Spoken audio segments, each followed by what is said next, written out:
Master, सारे ध्यान स्वागत है। नेक्स्ट स्वाध्याय में, ग्लोबल पिरामिड मेडिटेशन में अभी हम अपना तुम शाश्वत हो का स्वाध्याय को कंटिन्यू करते हैं। आगे का चैप्टर 16 का भय के बारे में बता रहे हैं। यहाँ भय को जड़ से निकालना है। भय छुपा हुए अपने भय से ही हम किसी में भी इवॉल्व नहीं हो पाते, आगे बढ़ पाते। लोग नहीं जानते हैं कि वे डर में जी रहे हैं। हमें पता ही नहीं है हम डर में ही जी रहे हैं। हर चीज के लिए हमारे अंदर डर है। आगे क्या होगा, कल क्या होगा, मेरे साथ क्या हो जाएगा। मतलब हर चीज मृत्यु से लेके हर बीमारी से, सब चीजों से हम डर में जी रहे हैं। ये डर क्या हो रहा है, अपने अवचेतना में छिपा होता है और उन्हें आगे बढ़ाने से रोकता है। ये अंदर तो क्या होगा, अपना सबकॉन्शियस माइंड को बढ़ाने नहीं देगा डर से। तो इसलिए हमें डर का हमें अवलोकन करना चाहिए, डर से बाहर आना चाहिए। और आध्यात्मिक भय का क्या होता है, हम आत्मा, भूत, मृत्यु आदि से डरते हैं क्योंकि हमारे धर्म या समाज ने ऐसा सिखाया। हम बचपन से ये चीज सालों साल जन्मों जन्म से इसी को हम समझते आए, इसी में हम जीते आए। मृत्यु से डर, भूत प्रेत से डरना, आत्मा है नहीं है। अब कभी कभी हम प्योर वो परमात्मा को भी देखेंगे, सोचेंगे, उससे भी डरेंगे। वो तो एक चेतना शक्ति है। जब इंसान की बॉडी छोड़ जाता है तो उसके अंदर का वो आत्मा निकलता है, उसको देखे वो हम भूत प्रेत समझ के डरते हैं। एक एक्चुअल में वो एक चेतन शक्ति होता है, यानी मूल चेतना में जाके जुड़ रहा रहता है। उस चीज से हमें डर डर और एक आप अपने डर मतलब कैसे बनता है। अभी ये कोई व्यक्ति जिंदा है, मतलब अपने साथ है, पति हो, पत्नी हो, दादा दादी, नाना नानी, कोई भी हो। जब वो हम हमारे साथ रहते हैं तो हम बहुत अच्छे से प्यार से उनके साथ जुड़ के रहते हैं। जब वही व्यक्ति नहीं रह जाता तो वो हमारे डरावने कैसे हो सकता। वही आत्मा जब साथ है तो हम बहुत अच्छे से रहते हैं। जब उनका जो आत्मा चला जाता, बॉडी वेकेट कर देते, तो हम क्या हो जाते, भय में आ जाते।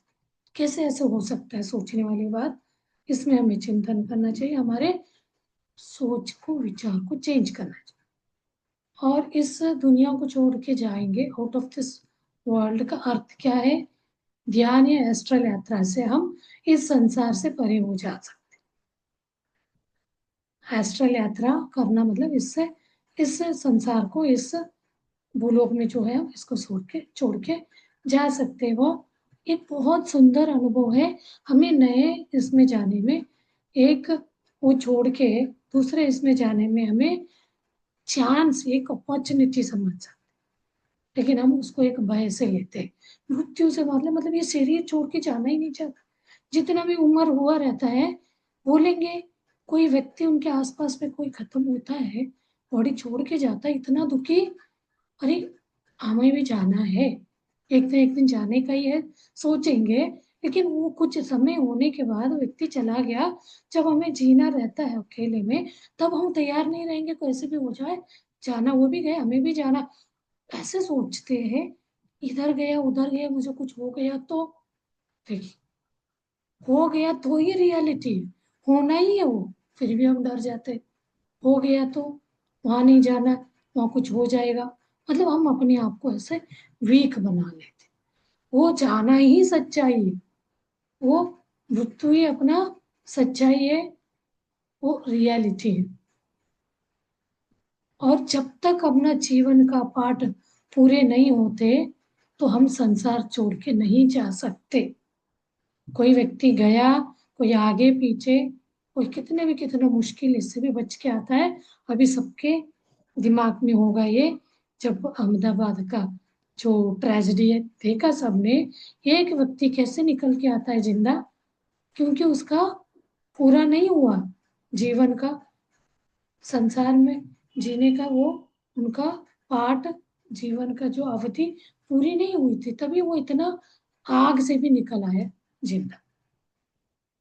तो ये चीज हम बोलने के लिए बोलते हैं, लेकिन अंदर डर लेके बैठते। कितना आप डरो, कुछ भी करो, जब जाता है बिना बोले, किसी को पता भी नहीं चलता, चले जाता है शरीर छोड़ के।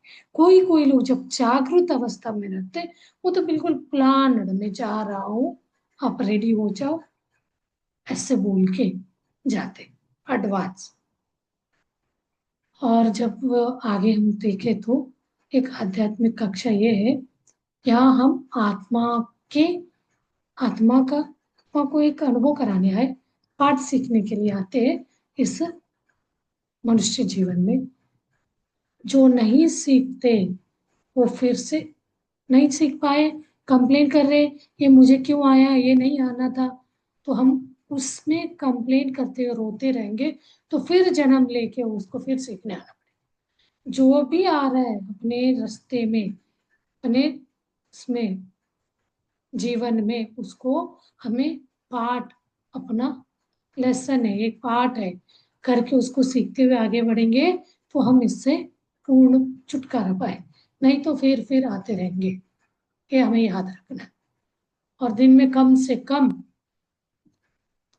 कम एटलीस्ट मिनिमम 30 मिनट्स आत्मा का निरीक्षण करते रहना है, आत्मा से जुड़े रहना। तो आप ध्यान अभ्यास करेंगे, 24 आवर्स आप तो आत्मा में रहेंगे, निरीक्षण में रहेंगे।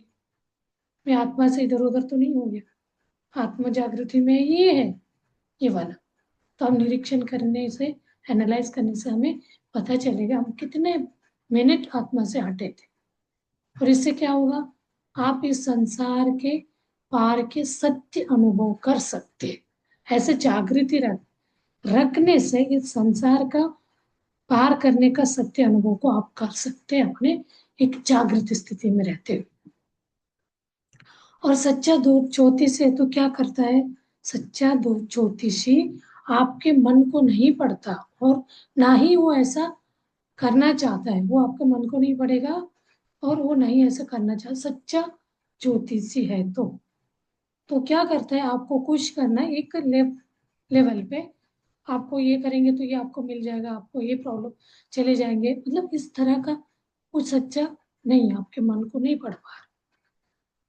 व्यवसायिक ज्योतिष यानी कमर्शियल, आपको वही लौटाते हैं जो आपने कहा, आप किस में खुश है, खुशी दिखाते हैं, वही चीज व्यवसायिक, मतलब एक कमर्शियल ज्योतिषी आपका हित का बोलेगा, मतलब आपको वो अच्छा लगे।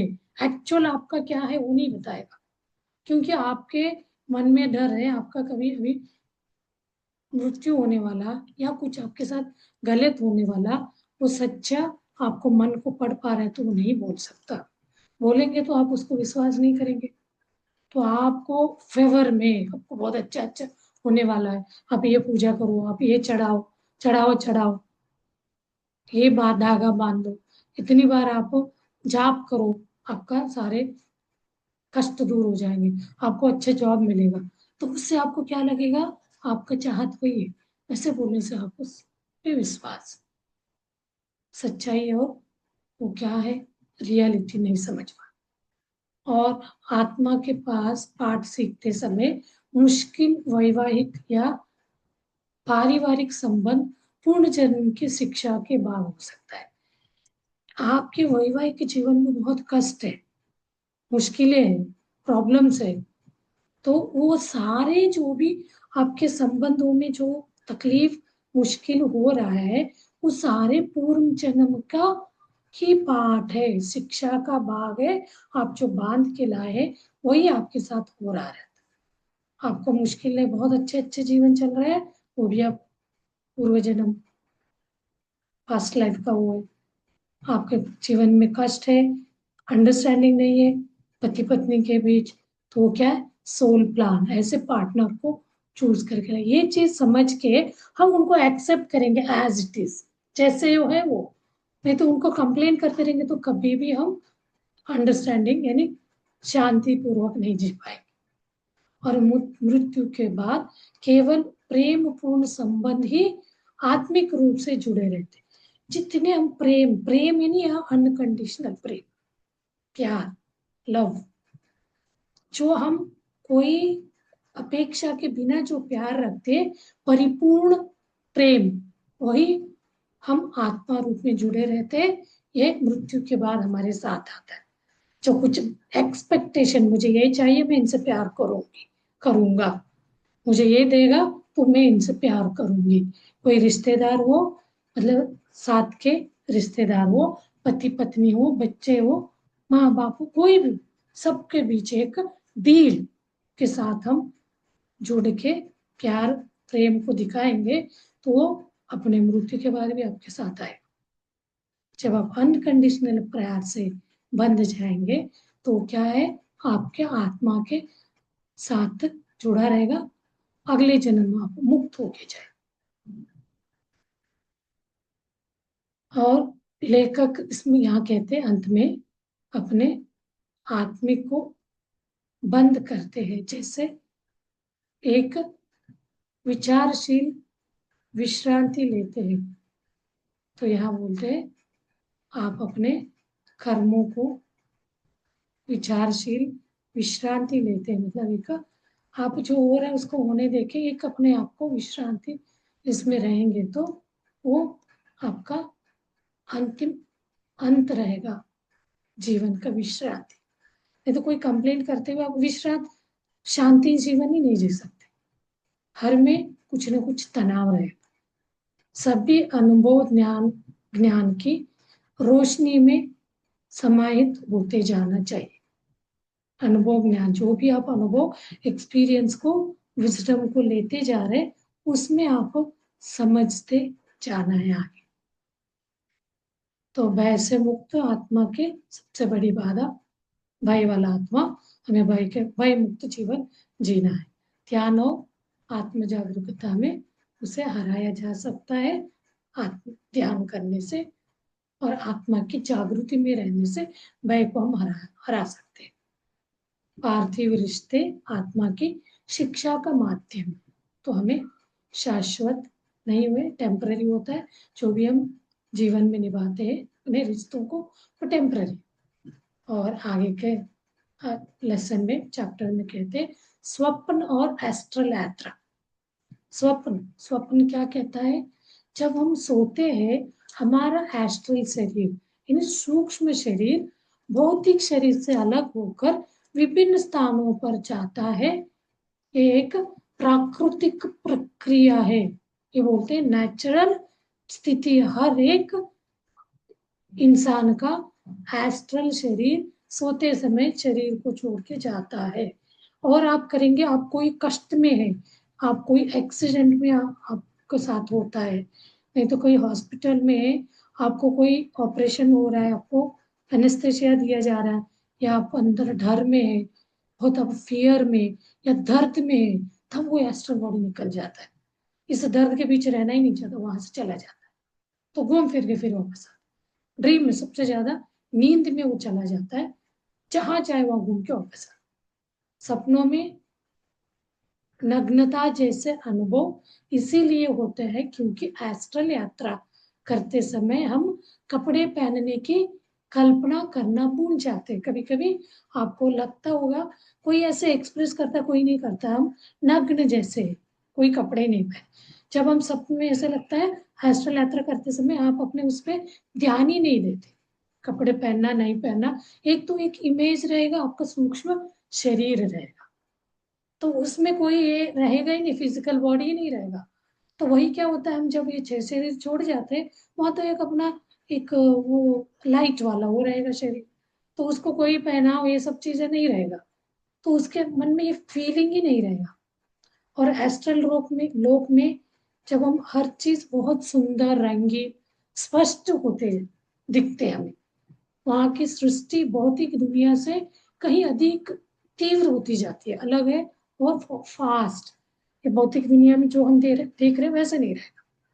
और एस्ट्रल और भौतिक शरीर के वाइब्रेशंस जो है, वो वाइब्रेशन में अंतर होने से जब वापसी में असंतुलन होता है। जब हम गए वापस, जब वापस भौतिक शरीर में आते तो उस समय वाइब्रेशन कंपन होता है, तो उन दोनों के बीच असंतुलन होता है, इसलिए हाथ हम थके थके, चिड़चिड़ा या बीमार महसूस करते हैं। क्योंकि दोनों एस्ट्रल शरीर और भौतिक शरीर का जो कंपन अलग है, तो अंतर होने से वापस जब आता है उसके बाद थोड़ा डल सा रेस्ट करो। जब भी आप जागृत अवस्था में बैठ के ध्यान करके एस्ट्रल यात्रा कर रहे, तो आपको घर वालों को सूचित करके बैठ सो यात्रा एस्ट्रल यात्रा में बैठना है। तो उसके बाद बहुत आराम से अपना टाइम लेके बहुत धीरे से रिलैक्स होके बाहर आना है। तुरंत उठना, ये सब में हमें थके थके ऐसे लगेगा, हम इम्बैलेंस मतलब फास्ट लैंडिंग हो जाता है, तो थोड़ा आपको अनइजीनेस लग सकता है। उसको अच्छे से अभ्यास करेंगे तो वो भी स्मूथ हो जाए। जब कंपन मेल खाते हैं तो यात्रा की यादें स्पष्ट रूप से स्मरण रहती है। तो आपका वाइब्रेशन में मिस इम्बैलेंस है, संतुलन नहीं, असंतुलन है, तो हम कहाँ गए थे क्या याद नहीं रहेगा, कोई स्पष्टता नहीं रहेगा, यात्रा के याद नहीं आप कर पाएंगे। वही आप बहुत अच्छा उसको प्रैक्टिस करें तो आप वो इजीली उसको याद रख सकते, उसको आप लिख के भी रख सकते। कभी कभी याद ही नहीं रहता, हर दिन हम जाते हैं लेकिन कभी कभी कभार कोई दिन याद रहता, मैंने ऐसे ड्रीम देखा था। कुछ एस्ट्रल यात्रा में व्यक्ति अतीत की घटनाएं या भविष्य की संभावनाओं को भी देख सकता है, जैसे आकाशिक रिकॉर्ड्स को भी देख सकता। आकाशिक रिकॉर्ड्स मतलब उनके एक और बुक में उसके बारे में बहुत अच्छा बताया। हम जो भी कर्म बंध जाता है वो एक रिकॉर्ड में छप जाता है। जैसे हम लोग बोलते हैं चित्रगुप्त हमारा लेखा जोखा अकाउंट को मेंटेन करता है, उसी को बोला जाता है उस बुक को कोई आकाशिक रिकॉर्ड। वो चीज हम खुद समझ सकते, जैसे हम ध्यान के अभ्यास में रहेंगे, हम हायर डायमेंशन में अपना ग्रो कर रहे हैं, तो हम समझ सकते हैं हमारा कर्म क्या है। देखिए कितना सूक्ष्म है, कोई नहीं समझ सकता, हम ये चीज रियलाइज कर सकते हैं, हम महसूस कर सकते हैं हमने क्या अपने इसमें रिकॉर्ड में क्या कर्मों को बांधे। बॉडी वेकेट करने से एक जागृत अवस्था में सही तरीके से हम एस्ट्रल यात्रा कर रहे, तो अपना अतीत के घटना भी हम भविष्य को भी हम समझ सकते हैं। यात्रा एस्ट्रल यात्रा कैसे होती है? जब हम सोते हैं हमारा एस्ट्रल शरीर धीरे धीरे शरीर से अलग होकर बाहर निकलता है और चांदी की डोर सिल्वर कॉर्ड के माध्यम से जुड़ा रहता है। ये शरीर अधिक गति से कंपन करता है और जीवन से भरा होता है, मतलब ये कंपन है ना, वाइब्रेशन करता रहता है, कोई बीमारी या बोझ नहीं होता है। तो ये क्या है, बहुत इजीली इसको उसके बंधे हुए सिल्वर कॉर्ड से बंधे हुए वो अपना शरीर को सूक्ष्म शरीर को लेके निकल जाएगा। उन दोनों के बीच कनेक्शन भौतिक और सूक्ष्म शरीर के बीच वो एक तार रहता है। तो वापस लौटते समय अगर एस्ट्रल और भौतिक शरीर के कंपन में तालमेल नहीं होता तो वहां क्या हो जाता है, वही इम्बैलेंस से बेचैनी, चिड़चिड़ाहट, सिर दर्द, सर भारी भारी होना, ये सब चीजें आप अनुभव कर सकते हैं। यथार्थ से सामना होना, यथार्थ ने कुछ लोग जो जीवन में घमंडी या आत्म संतुष्ट होते हैं, वो एस्ट्रल में जाकर महसूस करते हैं कि उन्होंने जीवन में कितनी बड़ी गलती की। उनको रियलाइज होगा मैं ईगो दिखा रहा हूँ, घमंड दिखा रहा हूँ, मैं ही बहुत होशियार, मैं सब जानता हूँ। तो ये सब चीजें उनको एस्ट्रल में जाने के बाद उनको महसूस होगा मैं कैसे अंधेरे में जी रहा हूँ। तो ये अनुभव उन्हें निराशा और क्रोध में डाल देता, मतलब उनको इसको एक्सेप्ट नहीं कर पाएगा ऐसे क्यों है, तो एक गुस्सा टाइप का अपने आप में वो दिखाए। कई बार वो अपने इस कारण से वो क्या करता है, सप्ताह अंत में बेहतर नींद और गहरी एस्ट्रल यात्रा के बाद जीवन की कठोर सच्चाई से फिर सामना कर सकता है। कभी कभी ऐसे हफ्ते में महीने में इसको अभ्यास करते करते कोई दिन ऐसे इस एस्ट्रल यात्रा का अभ्यास गहरी नींद में वो कर सकता है, नींद से बचने वाले। कुछ लोग जानबूझकर कम सोते हैं क्योंकि उनके भीतर इतना अपराध बोध होता है कि वे एस्ट्रल यात्रा करने से डरते। देखिए, कोई कोई लोग अंदर से डर से मतलब को लगता ना, मैं यहाँ जा रहा हूँ, वो सपन स्वप्न समझते हैं, मुझे ऐसा डरावना सपना आ रहा है, मैं नहीं, सोने से डर जाएगा, इतना बीमारी, सोऊंगा तो मुझे ऐसे चित्र आते, तो वो सोना ही छोड़ देगा। जैसे शराबी जिन्हें डर होता है कि उन्हें विचित्र आत्माएं घेर रहे, कोई शराब की स्थिति में भी कहीं जा रहा है, उनका तो एस्ट्रल बॉडी निकल जाता है, क्योंकि उसका ये वो स्थिति में रहता नहीं है ऐसे, तो वो क्या है, ऊपर ऐसे में चला जाएगा, वहां उसको एक तरह दूसरे आत्माओं के घेरे में है, मुझे कोई ने अटैक किया जैसे वो फील करेगा। स्वप्न को कैसे पहचान सकते हैं? यदि स्वप्न में रंग अधिक तीव्र हो, दृश्य अधिक स्पष्ट हो, तो ये एक सच्चा एस्ट्रल अनुभव हो सकता है। बहुत क्लैरिटी, आपको लगता है बिल्कुल, मैं इसको सपना बाद में बताते तो ऐसा लगता है बिल्कुल रियल में ही मैं उनके साथ बैठी हूँ। कोई आपके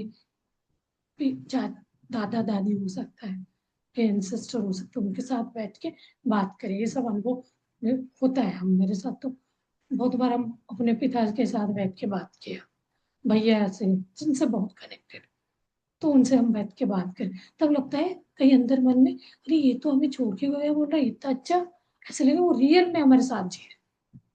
तो ये यदि किसी प्रियजन को देखा आपने, तो संभव है कि एस्ट्रल रूप में आप उससे मिलने गए हो। मैंने ये अनुभव किया। तो आप अपने प्रियजन कोई को बहुत चाहते हो, शरीर छोड़ के चले गए, आप उनसे मिल सकते हैं एस्ट्रल रूप में। तो आप मिले तो अनुभव होगा, आप उनसे, वही है आपके ध्यान में, वो भैया आए थे, पापा आए थे, मम्मी आए थे, ऐसे बोलते जो शरीर छोड़ के गए। तो आप चाहत रहता है, तो आपका एस्ट्रल बॉडी जाके उनसे मिलता है। तो इस जीवन में जो जैसे था रूप वैसे दिखेगा, रियली में वो रियलिस्टिक में ऐसे नहीं रहेंगे, वो सूक्ष्म शरीरधारी हुए, लेकिन वो आपको इस शरीर में जैसे थे वैसे दिखेंगे। अब उनसे बात कर रहे, ऐसे आपको फील होगा, अनुभव होगा। यदि आपने किसी दुश्मन के साथ विवाद विवादपूर्ण स्वप्न देखा, मतलब एक लड़ाई करते हुए, कोई दुश्मन है तो आपका और उनका कोई अच्छा ये नहीं है संबंध, तो आप एक लड़ाई झगड़ा टाइप का विवादित स्वप्न देखा, तो आपको ऐसा लगता है आप दोनों एस्ट्रल में समाधान ढूंढने का प्रयास कर रहे हैं। तो आप स्वप्न में जाके दोनों वहां दुश्मन दोनों मिलके विवादपूर्ण लड़ने वाले स्वप्न देखा है, तो आप ऐसे हैं, आप दोनों का एस्ट्रल समाधान ढूंढ, मतलब एक अपने इस दुश्मनी से बाहर आने का कोई समाधान ढूंढने का कोशिश प्रयास कर रहे हैं। तो आपको चिंतन करना में ऐसे क्यों है, तो कभी कभी हम लड़े हैं तो और लड़ना चाहते, उनका और दुश्मनी को और ये स्ट्रांग बनाते, नहीं तो हमें सोचना चाहिए इस दुश्मनी से बाहर निकला, उनको क्षमा कर देना चाहिए। और dreams are windows into another world, दूसरी दुनिया के एक तरह का खिड़की जैसे। स्वप्न दूसरे लोक की झलक होते, दूसरे लोक का वो झलक हमें दिखाता है स्वप्न। यदि आप ये निश्चय करके सोते हैं कि आप सच्चा स्वप्न देखेंगे और जागने पर उसे स्मरण रखेंगे, तो अभ्यास से ये संभव है। नहीं तो आप ये भी आप अपने आप को बोल के सो सकते हैं, मैं एक जागृत अवस्था में रहने का स्वप्न देखे, नहीं तो ऊंची आयाम में मैं उठूं, ऐसे भी आप एक डायमेंशन आपका, अभी थर्ड में तो फोर्थ फिफ्थ डायमेंशन में आप जागृत अवस्था में आप अगले दिन उठेंगे, तो वो स्थिति भी आपको एक फील आए। और संस्कृति में इस बेहतर समझा गया है, पुराने जमाने में पाश्चात्य पाश्चात्य संस्कृति में ध्यान, समाधि और गहन निद्रा के माध्यम से हम बेहतर हमें अपने आप को समझ सकते। और आगे चैप्टर में कहते हैं विश्राम, धैर्य और आदर्श। और का तो हमने बात कर ही लिया। मुख्य इसमें क्या है? रिक्रिएशन, री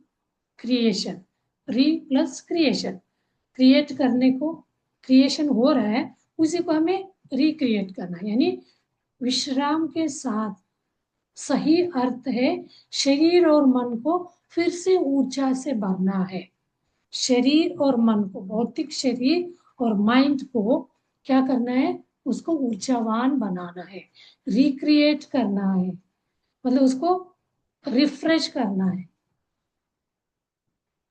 और आवश्यकता संतुलन करने की जरूरत।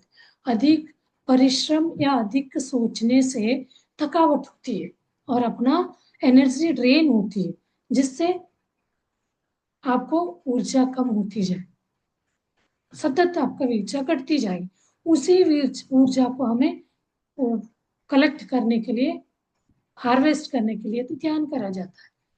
तो उसी ऊर्जा कम होने से ही हम वीकनेस फील करेंगे और अपना बीमार जैसे फील करेंगे। कोई अंग में आपको तकलीफ हो रहा है जैसे कुछ फीलिंग हम करते हैं, इसका परिणाम होता है कि इससे क्या होगा? आपको वीकनेस आने से चिड़चिड़ापन, गुस्सा गुस्सा आने जैसे लगेगा। और इसका समाधान क्या है? मध्यम मार्ग अपनाना, संतुलन के साथ अपने जीवन व्यापन करना, काम करना, कोई भी काम, प्रोफेशनल ऑफिस काम हो, घर का काम हो, एक संतुलन। बहुत ज्यादा में उसमें इन्वॉल्व होके नहीं करना, तब भी क्या है, बहुत चिड़चिड़ रहेगा। इसलिए बीच बीच में अपने आप को रिलैक्स करिए। कितना भी आप काम में इन्वॉल्व होके कर रहे हैं, आप कंटिन्यू करेंगे तो आपका एफिशिएंसी कम खत्म हो जाएगा। तब आप अपने आप को रिफ्रेश करना है, एक रिफ्रेश बटन दबा के अपने आप को शांत कराना। विश्राम करने का तरीका मतलब शरीर का एक भाग थक गया तो दूसरे भाग सक्रिय करें। तो एक भाग थक गया तो दूसरे भाग के अंदर एनर्जी रहेगा। तो हम ये राइट हैंड है तो हमारा लेफ्ट हैंड दिख रही एनर्जेटिक रहेगा। इससे भी हमें कोशिश करते रहना चाहिए। राइट हैंड है तो हम लेफ्ट हैंड से, लेफ्ट है तो राइट। उससे क्या हो जाता है, हम अपना आध्यात्मिक जो ये इसको हम ज्यादा यूज में नहीं लाते, तो ये वाला आध्यात्मिक सोया रहेगा।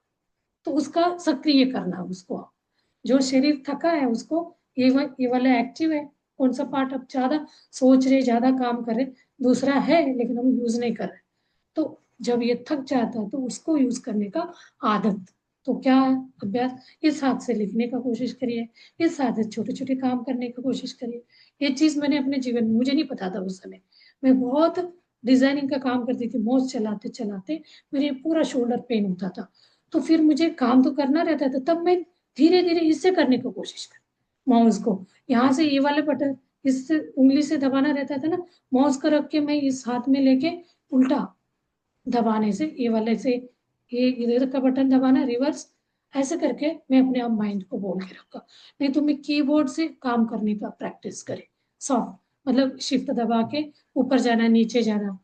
तो ये चीज हम अपने आप को ही कमांड दे सकते हैं। हमारे अंदर भरपूर क्षमता ऐसा होता है, बट हम इतना काम कर करके उसको थका देते हैं, सोचने पे वो सोच ही नहीं पाए।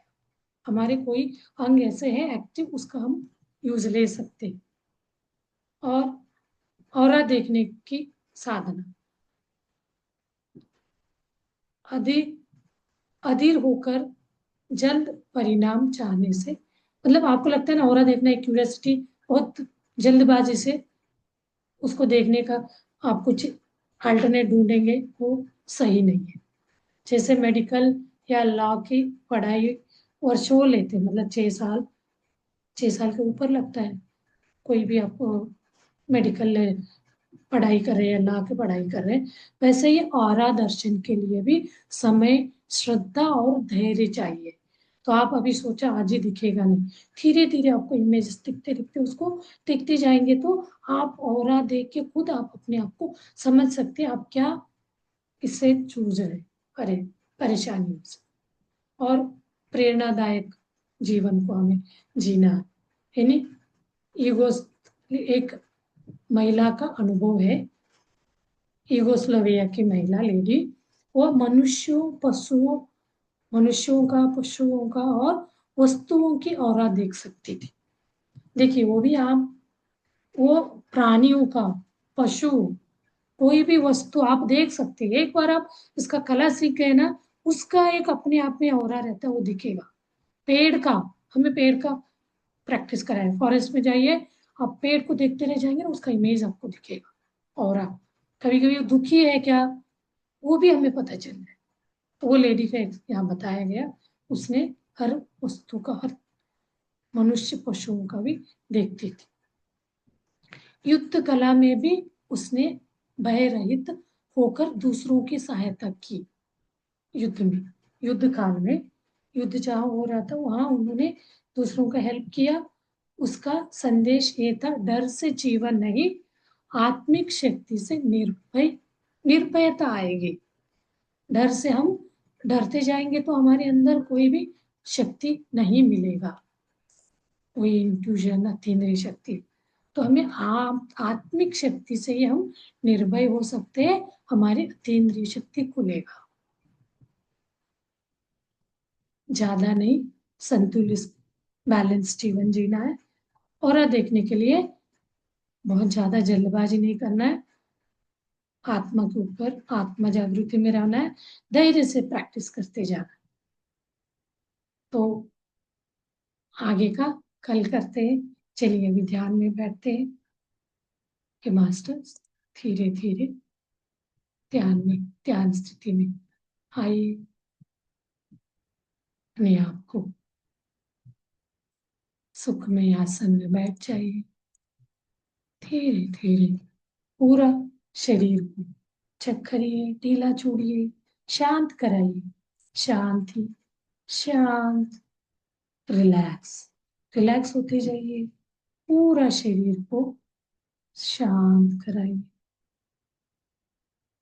अपने आप, अपने अंतर, आत्मा से जुड़ने का, और अपने शरीर के अंदर जो भी नाड़ी मंडल में ब्लॉकेज है, उस ब्लॉकेज को क्लीन करना है। इनिशियल शुरुआती ध्यान में यही चीज होता है। धीरे धीरे हम डीप ध्यान में जाएंगे तो इस एस्ट्रल यात्रा, इन सबको हम महसूस कर सकते हैं। धीरे धीरे अपने श्वास को, सहज प्राकृतिक श्वास को देखते हुए अपना ध्यान स्थिति को आगे बढ़ाइए। श्वास को देखना, श्वास ही अपना गुरु है, वो हमें मूल चेतना तक ले जाने में हेल्प करेगा। जैसे जैसे आप श्वास देखते जाएंगे, धीरे धीरे आप विचार मुक्त स्थिति में आएंगे। तो उस समय अपना ब्रह्मरंध्र, 10वां द्वार खुलेगा। अपार विश्व प्राण शक्ति, जैसे गंगा का, शिव जी के ऊपर गंगा का पानी, उस पे झरना जैसे बहता बहता है, वैसे ही हमारे शरीर में विश्व प्राण शक्ति, कॉस्मिक एनर्जी का स्तोत्र अपने शरीर में बहने लगे। उस चीज को महसूस करते चाहिए। एक एक अंगांगों पे उसका फ्लो को आप फील कर सकते हैं, महसूस कर सकते हैं।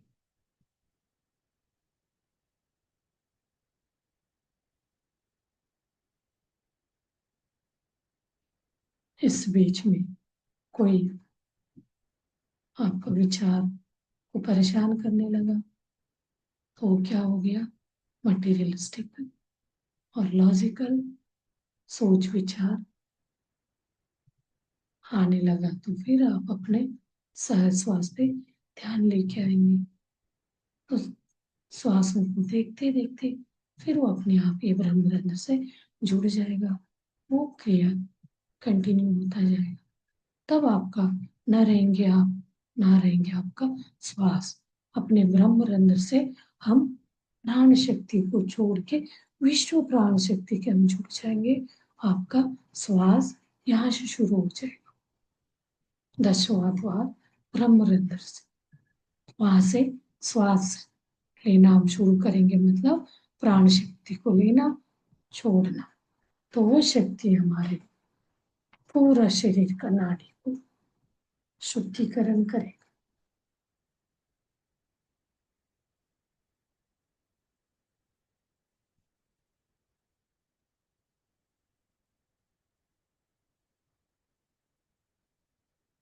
इस प्रक्रिया में हमें अलग अलग अनुभव होते हैं।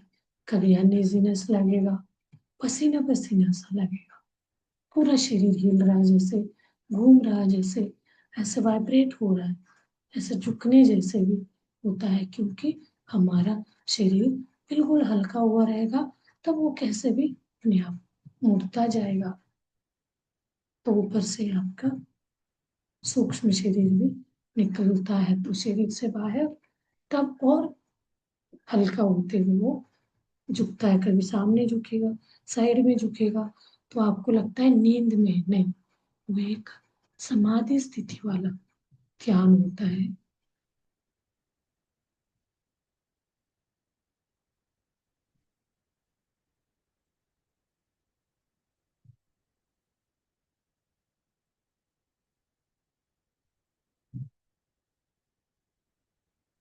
बिल्कुल मौन में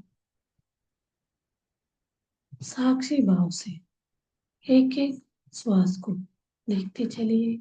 जब आप होश में आएंगे तो आपको इतना ही याद रहना चाहिए, मुझे श्वासों पे ध्यान लगाना है बस, बाकी का क्रिया होता रहेगा ऑटोमेटिक। हम गाइड करते करते वो क्रिया है अपने आप ऑटोमेटिकली होता है। जागृति आपको देना चाहते हैं तो आप अकेले में बैठ के कर रहे हैं, तब भी आपको कुछ नहीं करना है, सहज श्वास को देखते बैठना है। कभी भी कहीं पे भी, any time any place anywhere can start doing meditation. कोई बंधन नहीं, कोई गुरु का आवश्यकता नहीं, एक्सटर्नल गुरु, क्योंकि अपने श्वास ही हमें अपना गुरु का कर्तव्य निभाता है, सही इसमें आपको गाइड करता है।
श्वासानुसंधान, श्वास के साथ बने रहिए। रोग मुक्त जीवन जीना है। No medication, only meditation.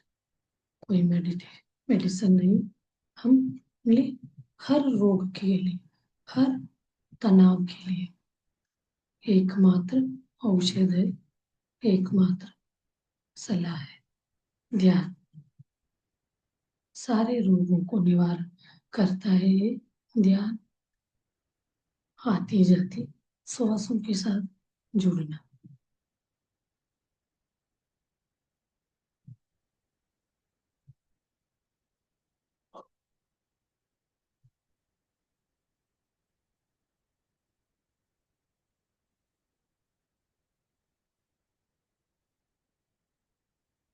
दस 15 मिनट मौन में बैठे रहिए, बैठ के ध्यान को कंटिन्यू करें। जब आपको लगेगा तब आराम से धीरे से मुस्कुराते हुए ध्यान से बाहर आएंगे। तो हर जीव जंतु अपने अंगांग को ग्रेटिट्यूड देना है, धन्यवाद व्यक्त करना है।